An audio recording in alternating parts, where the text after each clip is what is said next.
रात्रि का प्रथम प्रहर था। तारे चमक रहे थे और वनों के बीच एक शांत सन्यासी अग्नि के समक्ष मौन बैठा था। उसकी आंखें बंद थीं, पर मन वेदों की अग्नि शिखा में झुलस रहा था।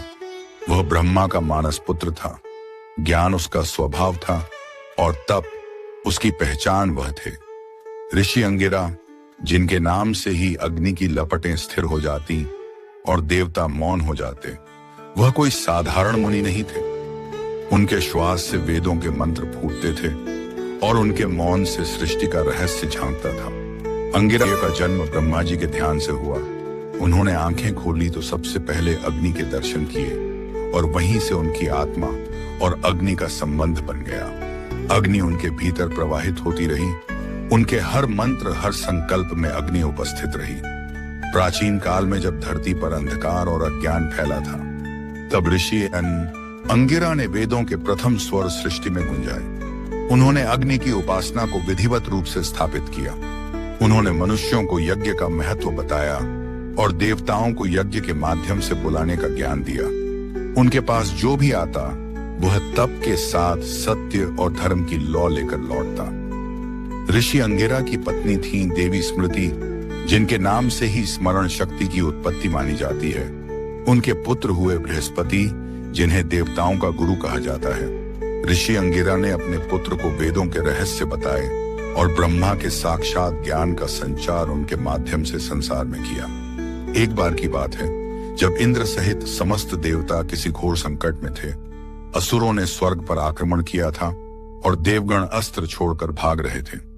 तब इंद्र ने अपने गुरु की शरण ली और अंगिरा ने यज्ञ द्वारा ऐसी अग्नि उत्पन्न की जिसने असुरों की सारी शक्ति नष्ट कर दी। यह वही अग्नि थी जिसे उन्होंने जन्म से साधा था। ऋषि अंगिरा को सप्तर्षियों में भी गिना गया है, लेकिन यह स्थान उन्हें संघर्ष और साधना के बाद मिला। ब्रह्मा ने जब सप्तर्षियों की रचना की तो उनमें वशिष्ठ, अत्रि और भृगु पहले चुने गए, पर अंगिरा का तेज उनके तप से इतना प्रखर था कि देवताओं ने स्वयं उनसे अनुरोध किया कि वे सप्तर्षियों में स्थान लें। कई कथाएं कहती हैं कि अंगिरा ही वे थे जिन्होंने नारद को ब्रह्मज्ञान का मार्ग दिखाया। नारद, जो पहले नाचने गाने में रमे हुए थे, उन्होंने जब अंगिरा के दर्शन किए तो उन्होंने केवल एक मंत्र बताया, नारायण, और उस मंत्र की शक्ति से नारद ने आत्मा के गूढ़ रहस्यों को जाना। ऋषि अंगिरा ने कई ग्रंथों की रचना की, जिनमें अंगिरा स्मृति प्रमुख है। यह स्मृति धर्म, नीति, तप, संयम और श्रम के महत्व को समझाती है। इनकी रचनाओं में जो सहजता है, वह आज भी ऋषि संस्कृति को जीवित रखती है। एक प्रसिद्ध घटना यह भी है कि एक बार कुछ राजा धरती पर धर्म का पालन भूल गए थे। तब अंगिरा ने ब्रह्म तेज से उनकी राजधानी में प्रवेश किया और उन्हें यज्ञ द्वारा चेतावनी दी। यज्ञ की अग्नि ने जब उनके महलों को छुआ तो उन्हें ज्ञात हुआ कि अग्नि केवल जलाने वाली नहीं, चेताने वाली भी होती है। उन्होंने उसी दिन से धर्म पालन आरंभ किया। ऋषि अंगिरा ने केवल देवताओं को नहीं, मनुष्यों को भी दिशा दी थी। उन्होंने सप्त लोकों की यात्रा की थी। ऐसा कहा जाता है कि वे ब्रह्मलोक से मृत्युलोक तक विचरण करते थे। उनके शरीर में अग्नि का कंपन इतना तीव्र था कि साधारण मनुष्यों को उनके समीप जाने से पूर्व शुद्ध होना पड़ता था।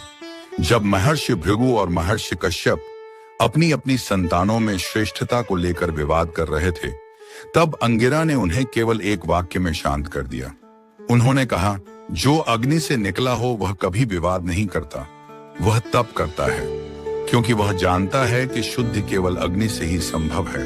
और उस दिन से दोनों ऋषियों ने संतोष के पथ को अपनाया। अंगिरा ने भारत की ऋषि परंपरा को केवल मंत्रों से नहीं, जीवन से सिखाया। उन्होंने अपनी कुटी में राजाओं से लेकर ग्वालों तक को समान भाव से बैठाया। उन्होंने यज्ञ की रचना केवल स्वर्ग के लिए नहीं की, बल्कि मनुष्य के भीतर बैठे स्वर्ग को जागृत करने के लिए की।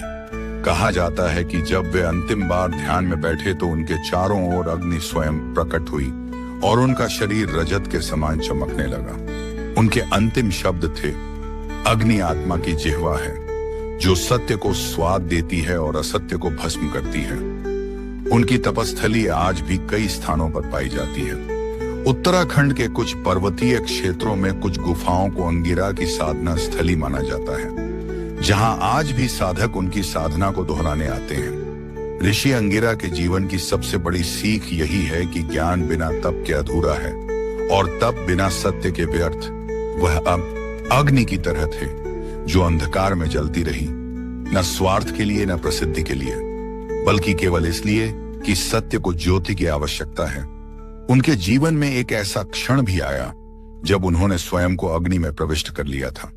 यज्ञ की पूर्णाहुति के समय जब ब्रह्मा ने देवताओं को बुलाया तो अंगिरा ने कहा, मैं अग्नि का अंश हूं और अग्नि में ही विलीन होऊंगा। ऐसा करके उन्होंने यज्ञ की अंतिम आहुति स्वयं को अर्पित कर दी और अग्नि में लीन हो गए। ऋषि अंगिरा को भारत में केवल एक ऋषि नहीं, एक परंपरा माना जाता है। जो यज्ञ में अग्नि की लौ देखता है वह अनजाने में अंगिरा को देखता है। जो मंत्र बोलता है वह उनके ज्ञान को दोहराता है। जो तप करता है वह उनके पथ पर चलता है। आज जब हम अपने जीवन में सत्य की तलाश करते हैं तो वह अंगिरा की अग्नि की एक चिंगारी होती है, और जब वह चिंगारी धधकती है तो अज्ञान का तमस जलता है और जीवन में प्रकाश आता है। ऋषि अंगिरा एक जीवित अग्नि थे जो आज भी भारतीय संस्कृति की आत्मा में धधक रहे हैं और हर उस आत्मा को पुकारते हैं जो तप और सत्य की लौ जलाना चाहती है।